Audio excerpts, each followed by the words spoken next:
We have a wonderful talk this afternoon, a brief history of rewilding from Tom Butler and two other colleagues, Shelby Perry and Emily Carrollo.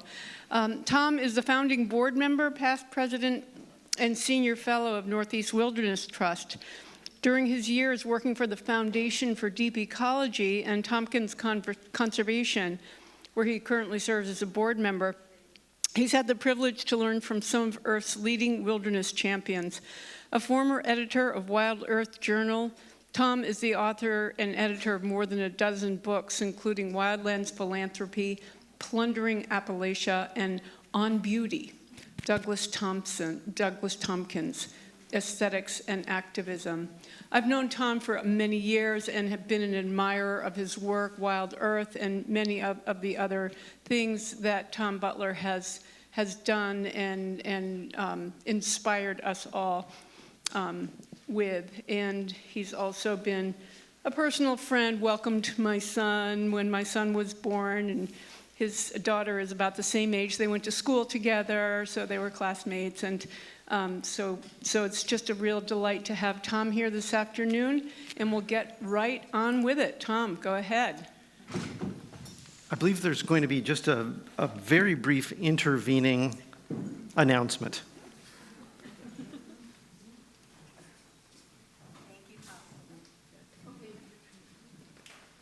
Thank you, Tom. For those of you who don't know me, my name is Nisi Panetta, and I have the good fortune to work with Tom and others at Northeast Wilderness Trust. I've also had the honor of being part of the steering committee through the process of organizing this conference. And I know we all have lots of themes from this wonderful gathering that we're all taking away. One of them, I'm pretty confident, is gratitude for the time that we've all had to spend together to learn, to build relationships, to let our inner tree flags fly, like yesterday morning. And for that, I think we have to be very grateful to Liz Thompson. So I thought we'd just take this moment to thank Liz for her extraordinary organizational efforts, which have been so appreciated and so meaningful to all of us. Thank you, Liz.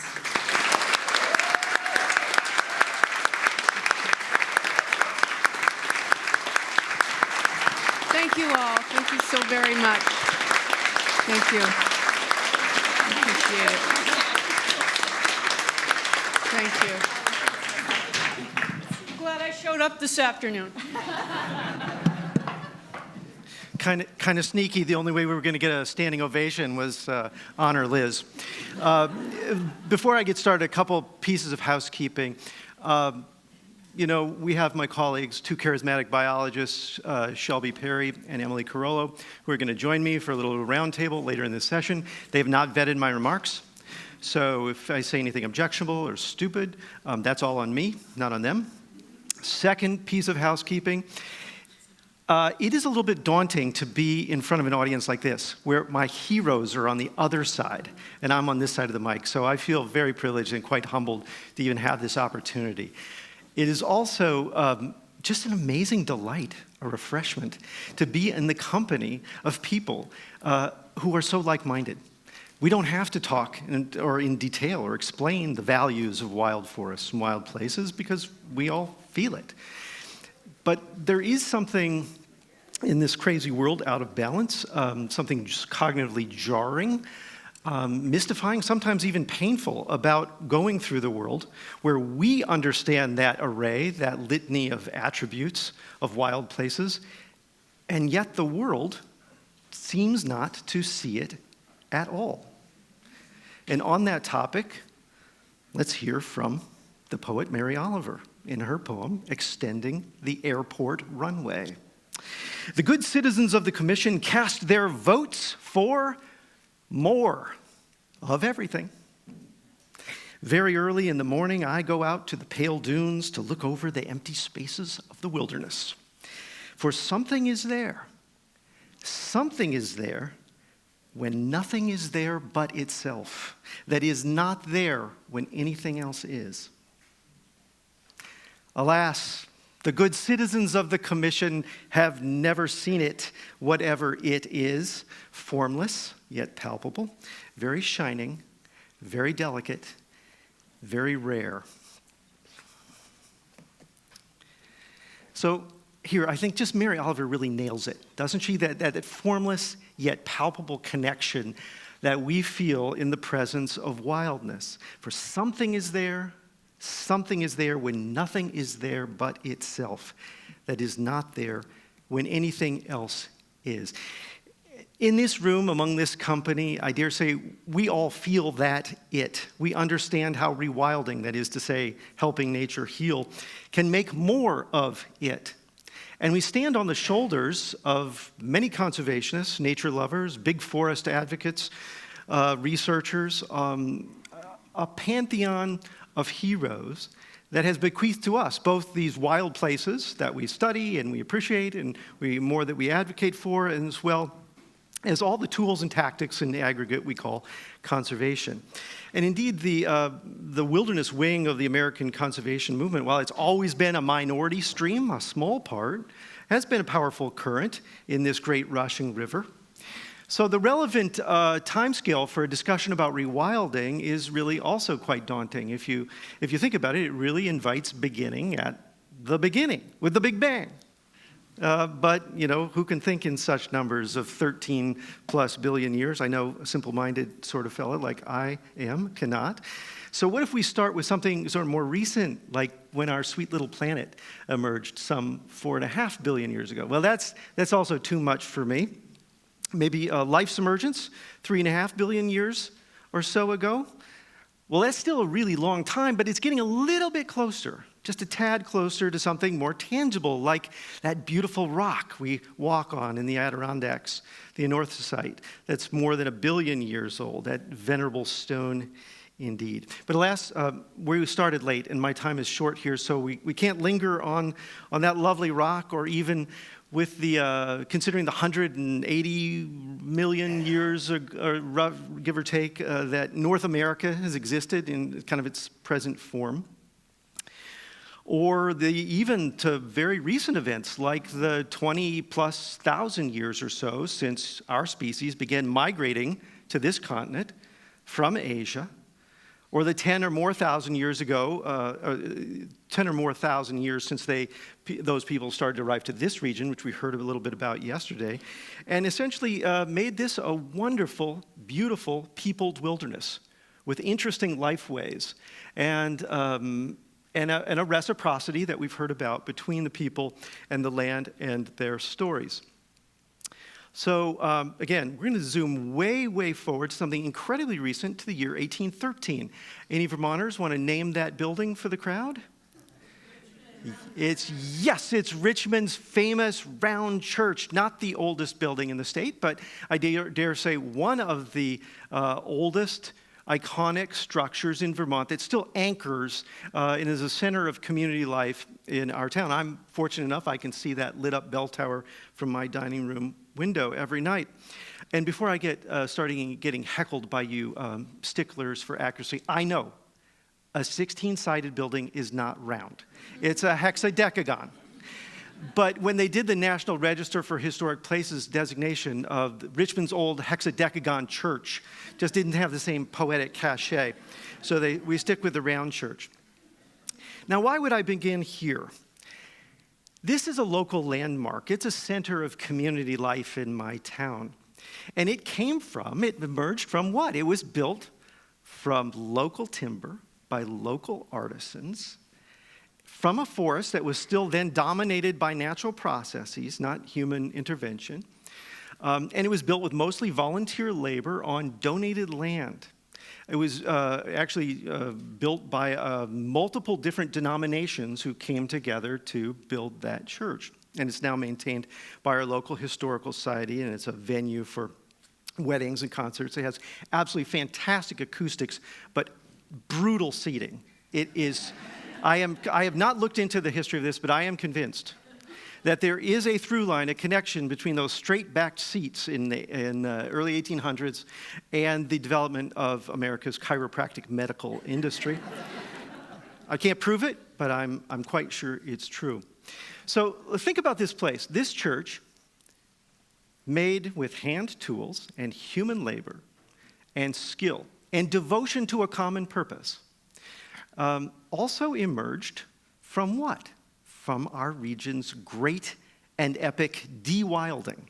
That process that we talked about yesterday, that we heard about, the wave of settlement and land clearing and ecological disruption and cultural destruction of the local land-based cultures that had long evolved here in this place that swept over the region following European settlement. Now, in recent years, I admit, for the most part, when I talk about that period of time, I always focus on the destruction. I always talk about the dark side.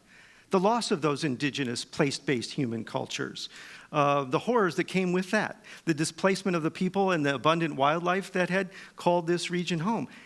But there is something else about that time period that was laudable and notable.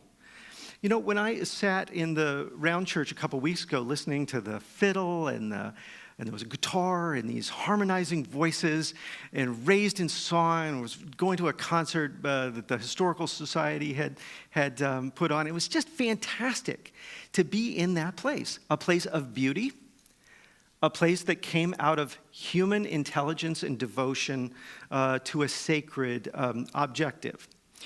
And there is lots to think about. Even as we imagine and talk about that epic period of de-wilding, there's lots of good things that came out of the American experience, including the laws and social norms and customs that we now know in aggregate as conservation. Now let's jump a century or so, 1813, all the way up to 1916. Now, I'm tempted to say, name that little boy. And I bet we'd have somebody say, oh, it's Aldo Leopold, or, you know, some iconic gentleman from American conservation history. Well, this is a trick one, because no, that's not Aldo Leopold or John Muir. It's Tom Robinson. And Tom Robinson Sr. there on the left, Tom Robinson was a farmer from Nebraska. In 1916, he heard about a saloon in Colorado that was for sale. Now, as it turns out, Tom Robinson Jr. was not only a farmer, he was an alcoholic. And apparently the prospect of owning a saloon in Colorado was appealing. But by the time he got there, and it took him about a month with 7 horses and a wagon, the saloon was sold. But having a bit of wanderlust and a little bit of money in his pocket, he and his family went on up to eastern Wyoming, where he took a liking to the land. He very much took a liking to the offer then on the table from the federal government of free land to homesteaders. And thus it was that my family became ranchers on the high prairie of eastern Wyoming, because that little boy in the photo, Tom Robinson Jr., is my grandfather, my namesake. Now let's think about this for a moment. My grandfather, and I'm not that old. Okay, I'm kind of in the geezer cohort, but I'm not that old. Who I knew all my life, who died in this century, about the time of the iPhone's introduction, was of the last generation of Americans who moved west at the speed of a walking animal. He moved west at the speed of a horse, pulling a wagon, or 7 horses. So a point I want to make here is that my family, and I suspect probably yours, is part of this great and epic story of North America's settlement by Europeans, with all the drama and the extraordinary benefits, and also all the horrors and trauma that have emerged from that experience. We are so close, both chronologically and ideologically, to the frontier. Indeed, some of the ideas behind that agrarian and their industrial expansion, including the misperception that the Earth's bounty is limitless and it's just all been put here for our use and profit, those ideas are absolutely as culturally potent today as they were in 1872 when John Gast painted this historic work of art. Can anyone name this painting, please? No, that's the idea, but it's not the title. Yes, American Progress. John Gast painted American Progress in 1872. And by the way, this painting is having a bit of a cultural moment. I was bemused and also horrified that a few weeks ago, the Department of Homeland Security, somebody tweeted this out. This painting, and not in an ironic way. But I'm not going to go speak about he who must not be named. The Voldemort of the current day. But it's worth taking a look again at what your idea of American progress was in 1872. Okay, here is the embodied spirit of American progress. She's wafting across the prairie. She is sort of a cross between Wonder Woman and a utility line worker, because she can not only unspool the telegraph wire while holding her tablet, the Star of Empire on her brow. And she seems to be in grave peril of a scandalous wardrobe malfunction. Cares not a whit. She can still push aside those pesky, self-willed creatures, those populations of the wild denizens of the prairie, the indigenous cultures, those land-based cultures, to make room for the miner and the farmer and the utilities to come, in short, to make way for American progress. She does that. And that idea of American progress had already swept through our neck of the woods here. It had already left those stupendous runs of Atlantic salmon and other anadromous fish. Those were already a memory. And the great forests of the Adirondacks, there are some exceptions, some pockets that survived, but the bulk of it looked like that already when this idea of progress had moved west, and it left so many bison skulls on the prairies that they could be profitably gathered and shipped back east. That's maybe the most famous photo in American wildlife history, that Detroit rail yard with the mountain of bison skulls ready to be ground up into fertilizer. So we could name, lots of laudable things that have come out of the American experience, but it is absolutely clear that the collateral damage to wild lands and wildlife was very stark. But in the same year that John Gast painted his version of American progress, what else happens? Name that one. Does anybody know that?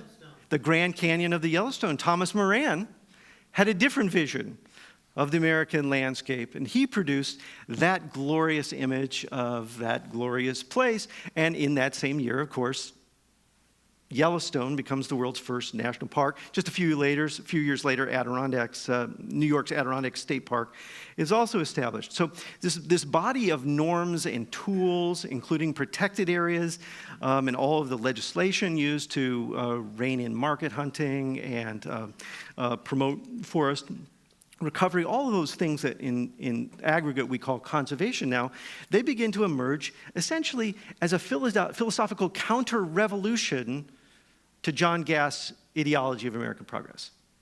Essentially, this is the antibodies springing up in direct response to the sickness in the land community that idea of progress had wrought. One of those early lights of what would become the vital social change movement called conservation was a fellow from Concord. Everyone knows Thoreau, who, of course, when he visited those Maine woods, he found such a different character, a primeval character. And when we climbed up onto the ridgeline of Mount Katahdin in 1846, and he later wrote about that experience, he called the forces up there titanic. It was beyond human strength and human management. The forces there were titanic. And he talked about the Maine woods as being no man's garden. And he articulated, of course, in his brilliant Thoreauvian way, how the vital force of nature was freedom. This is what John Leibowitz explained to us yesterday, that the focus on freedom is what aligns perfectly with the language in the Wilderness Act of 1964, which created, of course, our National Wilderness Preservation System. You know the famous definition, where the earth and its community of life are untrammeled, where man is a visitor who does not remain. Well, that language, draft after draft after draft of the Wilderness Act was written down, often at a cabin in the Adirondacks on the edge of the forest preserve, in a place that's now the Siamese Ponds Wilderness, by Howard Zahniser, who was a Pennsylvania native, and he saw the wilderness recovery of the Adirondacks. So he knew the wilderness could grow as well as shrink, and he consciously used that word untrammeled because it meant freedom, something that was not bound up or caught. And he knew that would be the central criterion, the defining characteristic of a wilderness area wasn't purity or virginity, it was freedom for the land community to pursue its own evolutionary path. John Leibowitz explained this, of course, to us yesterday. The etymological roots of the word wilderness is self-willed land. So it's places where the self-willed creatures and the self-willed land have the freedom to pursue lives of quality. So that is the genesis of the wilderness wing of the American conservation movement. But from there, things really start to heat up. Freedom was the focus, along with the kind of array of attributes, wildlife and recreational opportunities that were articulated by Alda Leopold and others in the 1920s. Of course, Leopold was a forester. He just graduated from Yale before he got sent out to New Mexico. He became one of those key early voices for primitive areas and later called wilderness areas on federal public lands. Later in his life, Leopold wrote a wonderful essay called Wilderness is a Land Laboratory, about how wild places are essentially a control or a benchmark, a base datum of normality, he called it, against which we measure how well we're doing in the managed landscape at sustaining land health. And in the 1930s, Bob Marshall and Leopold and others, of course, founded the Wilderness Society. To be a group of what Bob Marshall called the spirited people who would fight for what? He didn't say fight for the wilderness, he said fight for the freedom of the wilderness. And that was a characteristic, that is to say, fighting for freedom was a characteristic that ran in the family. People today know a lot about Bob Marshall, at least in my cohort. Far fewer know about his father, Lewis Marshall, who was an early champion, a civil rights lawyer, fought against anti-Semitism, was an early board member of the NAACP, and also really the responsible actor that helped insert Article 14, the so-called Forever Wild Clause of New York State Constitution during a constitutional convention. And in this same period, the tenacious activist Rosalie Edge. Now, I'm just curious, everybody in here knows Rachel Carson. How many people know Rosalie Edge? A few, a handful, but less than half of people today know about Rosalie Edge, who was arguably the most effective conservation wildlife advocate of her day. She was a take no prisoners. I think one of her colleagues called her a hellcat for conservation. She had cut her teeth in the fight for the women's vote, and after suffrage was passed, she turned her sights toward nature protection, and she campaigned against some of the NGOs of the day, the Audubon Society, and against federal public agencies, including the National Park Service, about their predator killing policies. She and her colleagues in the Emergency Conservation Commission published more than 1 million pamphlets that they distributed. The head of the Biological Survey, which became the U.S. Fish and Wildlife Service, once said, he always knew when she was in town because he could hear the swish of her battle axe. And she used this range of tools. She hectored and she lobbied and she shamed and she sued for better wildlife policies. And she also was a wildlands philanthropist. She used her own funds to help basically face down the gunners on the Kittatinny Ridge and establish the Hawk Mountain Sanctuary. So those conservation luminaries are just a tiny handful of all these great heroes on whose shoulders we stand. And we haven't even had time to talk about sort of the more dominant mainstream parts of the conservation movement, the work toward a sustainable resource production that would support human economies, most often personified by Gifford Pinchot. Haven't talked about those federal statutes to protect migratory waterfowl or forests. But in this broad sweep of history, something really remarkable happened. Over this last century and a half, we have now hundreds of millions of acres of conservation land, protected to different standards, of course, multiple use, national forests and managed timberlands, but also places of great wildness and great ecological character. This has produced just an array of amazing rewilding stories and notable wildlife recovery efforts. And yet, despite all of that success, all that land protection that occurred over more than a century, biodiversity is still being lost. And as it was still being lost a generation ago, when Michael Soule, ecologist, and others formed the Society for Conservation Biology to use their scientific training, their research, and their tools to apply to on-the-ground conservation problems. In that decade of the 1980s, you may remember that famous and often cited paper by the young ecologist William Newmark. Bill Newmark wrote a paper about biodiversity being lost from U.S. national parks. And that was really a landmark in that it showed that even the largest protected areas, places like Acadia are extraordinarily important culturally, but ecologically, it's a small place.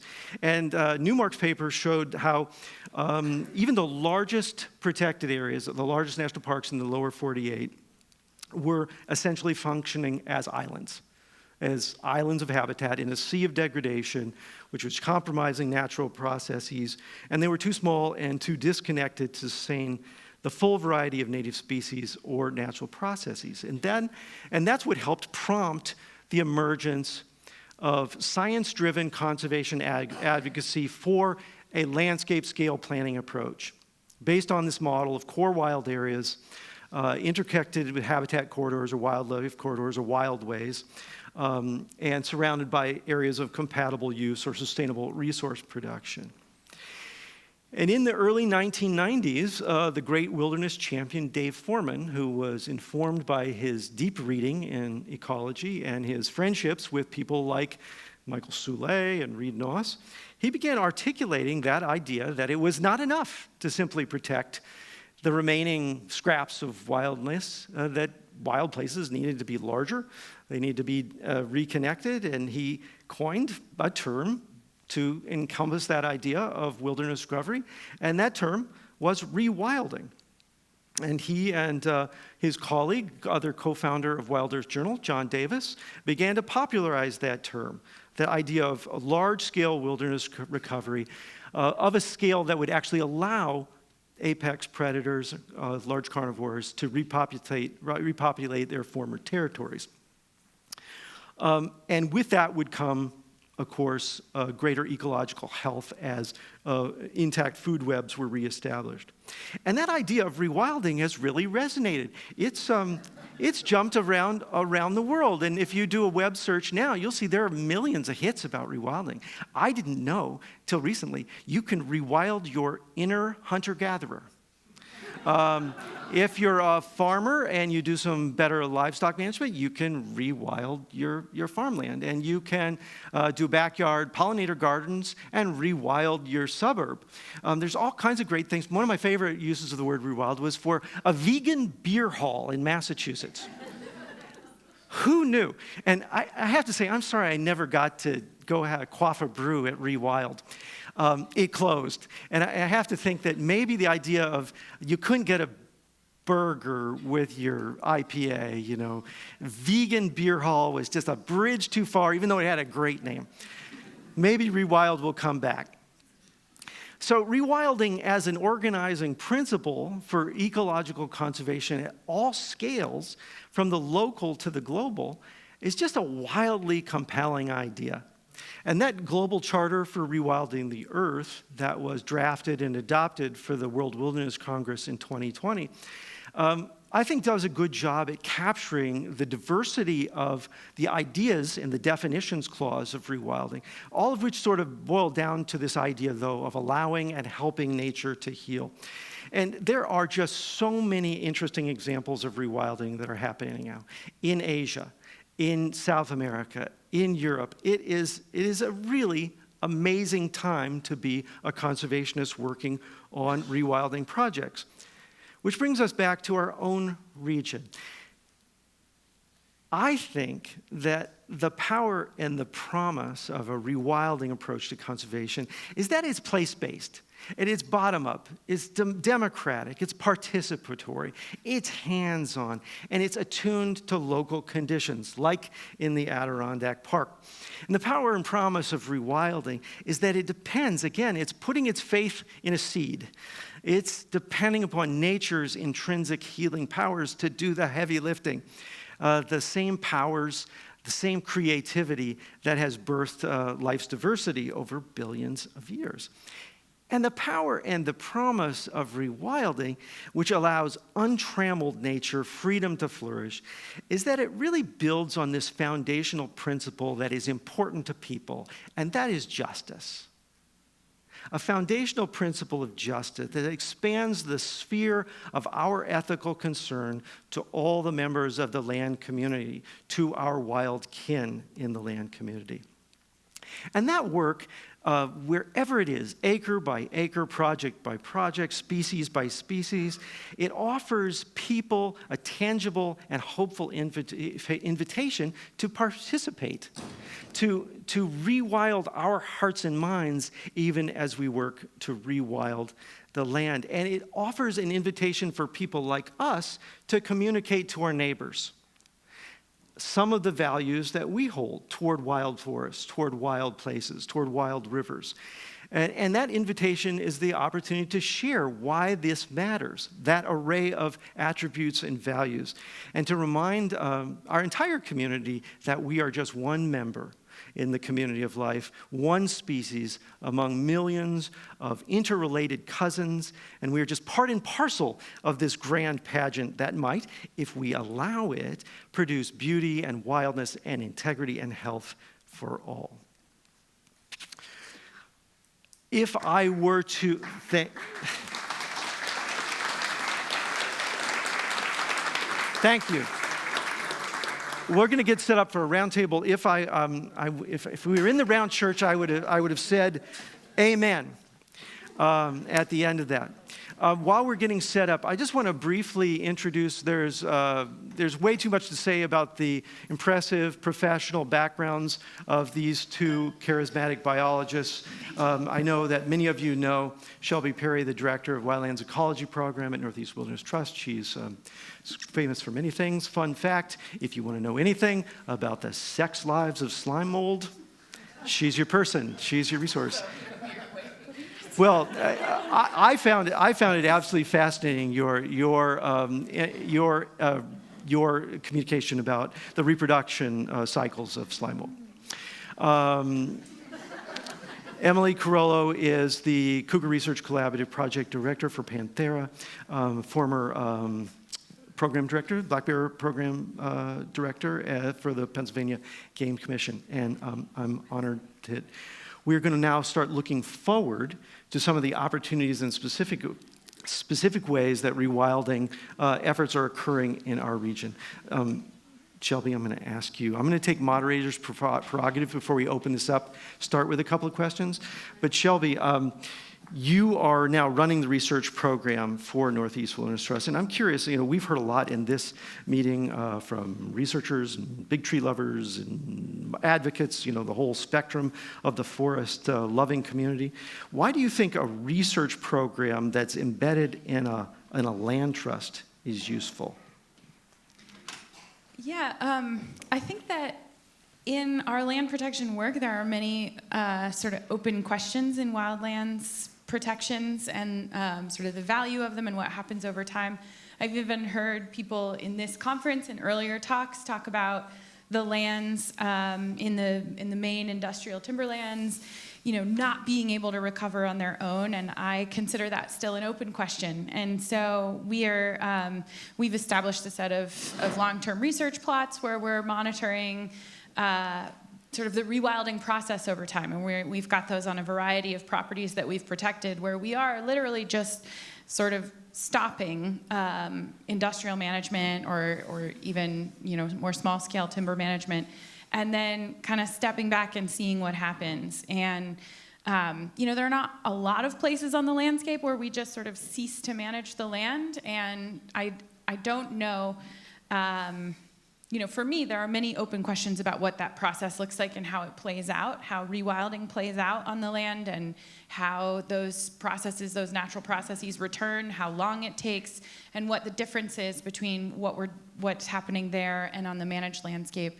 And I also think that many of our sort of modern forest management processes are especially in sort of the sustainable management, we're trying to imitate natural processes, and there aren't a lot of places on the landscape where natural processes are playing out on a previously managed landscape, right? We've got lots of places that have been managed for a long time, and we've got lots of places, well, not lots of places. We've got some places that haven't been managed at all or very much. And so I feel like we are sort of, particularly at Northeast Wilderness Trust, in this place where we're taking land and we're purchasing it on the open market, and we're just sort of ceasing management right there. And I think there's so much we can learn from that, from watching that process play out and measuring it to the extent that we can, and so much that we can sort of apply when thinking about conservation moving forward. It may be that we learn from this that everyone who said it is right, and that the forests of Maine cannot recover without help. And we will watch it for a period of time, and we may decide that there is some sort of upfront action required to sort of jumpstart that rewilding process. But we're going to start with treating it as an open question and measuring the results, and learn from that and apply it to sort of thinking about where we're conserving in the future. Emily, you two are running a research program for the Cougar Research Collaborative. Would you tell us a little bit about the collaborative's work to better understand the ecological and social factors that affect possible cougar recovery in eastern North America? Yeah, sure. First thing I just want to say really quick, though, Tom, is that I appreciate your mention of Rosalie. I didn't know about her, and I really, truly hope that one day I can also be called a Hellcat. That is pretty awesome. So, as Tom mentioned, my name is Emily Carrollo. I'm the project coordinator for the Cougar Research Collaborative. I actually have not been a part of the Cougar Research Collaborative from the get-go. It actually began in late 2021, early 2022, and looked to start answering some really basic questions around, whether or not there even is habitat for cougars here in the East anymore, and what kind of social support there may be for cougars on the landscape. And long story short, they got together some minds that have really great expertise and knowledge in these areas. And I think first and foremost, what's really great about the Cougar Research Collaborative is it recognizes that a single person cannot know everything. I actually joke when I took this position that it's like, okay, I casually have to now become an expert in social science, cougar ecology, and conservation translocations. It's no big deal compared to these people who have been doing this for the last 20 years of their lives. It's cool. But I think that's what's really great about the Cougar Research Collaborative is it recognized that successful research, especially when talking about very diverse and complicated topics, even though the question seems very simple. For example, is there habitat, right, on the landscape for cougars to come back?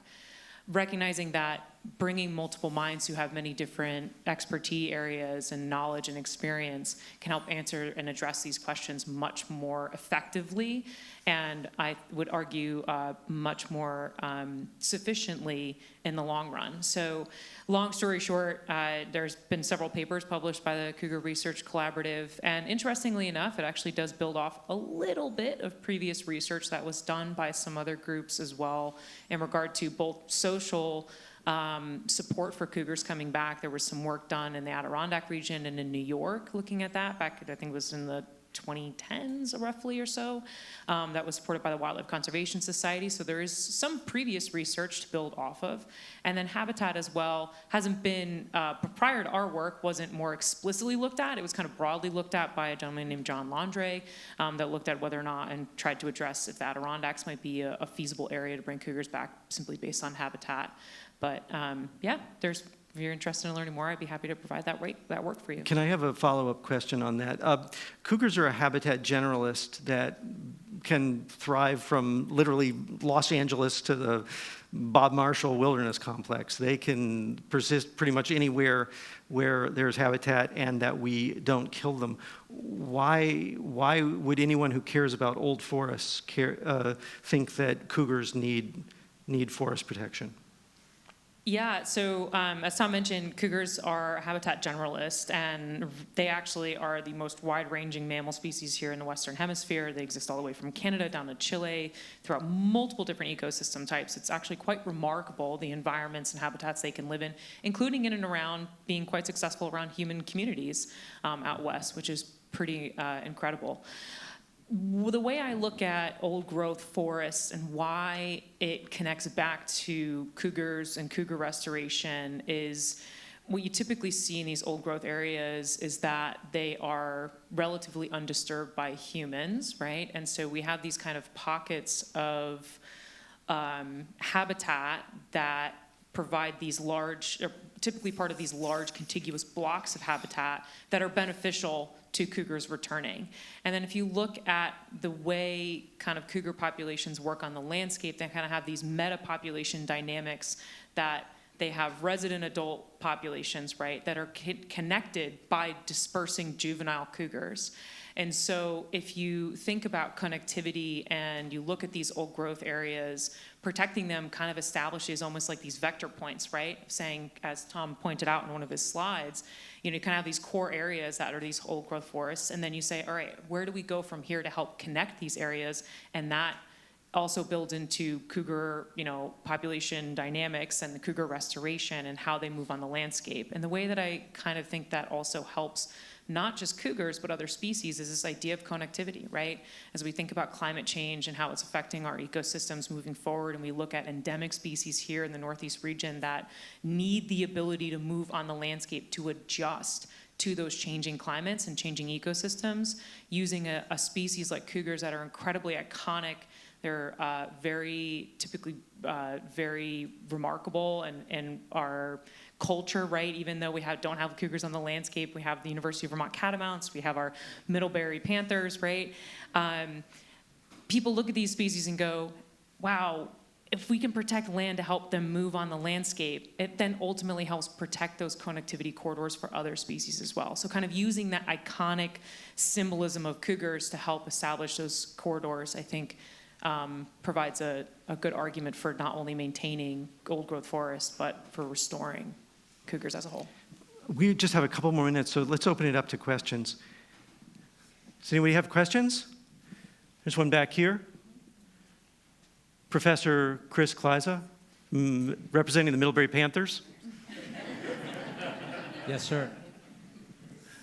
This is a question for you, Tom. I wonder your experience with rewilding in Chile and Argentina. Any lessons from that you think could translate to the northeastern United States? Yes. One of the biggest lessons from the work that Rewilding Chile and Rewilding Argentina has done, in my mind, is they had fearlessness. They did not, they weren't deterred by convention because there wasn't convention.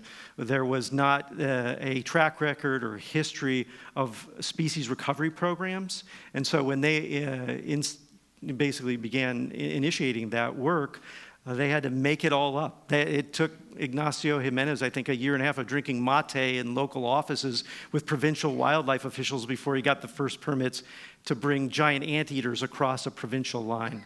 But in the decades since they started that work, they've worked on 30 different species recovery programs, from red-shouldered macaws to jaguars, and it is wildly successful, and it is wildly politically popular. That is probably the biggest mystery to me, is that people don't see the political opportunity. They see only the challenge, but not the political opportunity. It was no mistake that the governor of the province would fly out when they were going to release the jaguars into the marshlands. It was no mistake when the president of Argentina brought his family to see the recovery project in person. It was a politically advantageous thing for them to be aligned with wildlife recovery. I'm mystified by why we don't have that same ethic here right now. But I think fearlessness is a key one. Other questions for the panel? Yes? I'm surprised to hear that. I'm surprised to hear, given how wide-ranging they are, that cougar are not here, like they're not in the Adirondacks. I mean, just driving here, I was thinking, man, this looks like cougar delicious to me. I should say I'm from the Northwest. And so I'm surprised they're not here, number one. Number two, what's the status of the reintroduction? Are you actually doing stuff? Are you still just talking about it and studying? Where are you at? And who are you partnering with? Are you working with the tribes? Yeah, I mean, if you were to talk to some local folks, as being a former wildlife manager, I mean, cougars are being dropped off in black helicopters all over the place. So, I mean, technically, I'm kidding. That's not true. I know it's being recorded. This is to be presented. I'm not trying to throw my colleagues underneath the bus who still work in states. So, currently right now, what the Cougar Research Collaborative is working on doing is, the initial step was kind of asking those questions. And we believe we've addressed them. We're also still trying to build relationships with state wildlife agencies and other governing bodies to, identify if there are more research gaps that we need to work within and identify and answer to help establish, hopefully eventually, a reintroduction program that would work in, collaboration with state wildlife agencies. We also are looking to expand kind of this education component of what cougars on the landscape could look like and communicating with the public and, getting their thoughts, getting their questions, concerns answered, right? And then also creating materials just like any large carnivore. Previously I worked with black bears. A huge component of black bear management is just education in the public and how to live with black bears, as many people, from this region probably understand. So as far as partners go, right now, the Cougar Research Collaborative is technically 3 nonprofits and a couple of university researchers. So it's Panthera, Northeast Wilderness Trust, and Tompkins Conservation. And then we have researchers from Ohio State University and Michigan Technological University that contribute to the body of research that we've done. We are and have been reaching out to local federally recognized tribes in the region and looking to collaborate with them kind of on multiple fronts. Making sure that they are being engaged appropriately. If I'm being perfectly honest, as a former wildlife manager, I recognize that previously in my work, I was not as good about that and engaging tribes, and it's a learning, point for me being in this new role. And so we're making sure that they are engaged and brought into the conversation fold, as I think unfortunately many tribes aren't always brought into the fold in this conversation. And in addition to that, also, looking to work with them as partners as well. Federally recognized tribes are sovereign nations, and if they are interested in bringing cougars back, it's definitely an opportunity that we would like to explore with them, both on a cultural relevance perspective and an ecological relevance perspective. I don't know if that answers. We have to get to the next session, so I'm going to take one more minute to wrap up and thank Emily and Shelby. I'm sorry we didn't get to a longer conversation with you. We'd be happy to talk more about any of this. I do want to say that at this conference, it has been so exciting and so just energizing to hear from researchers and people who are using science and advocacy and experiential education and public lands defense and public lands offense and private lands acquisition to advance forest recovery. And it makes me think of the Round Church, because in 1812, when they started that project, there were 5 religious denominations, and I have no idea what the doctrinal differences were between the Congregationalists and the Baptists and the Methodists in 1812, but I am confident that they didn't agree on a lot of things. And yet, they came together to produce that wonderful sacred space, just as today, as conservationists in this forest protection movement, working to create that wild future where everyone has space enough. That's the wild future we want, when the catamounts are returned and the human communities are flourishing and every dryer vent is clean. So, thank you. Thank you.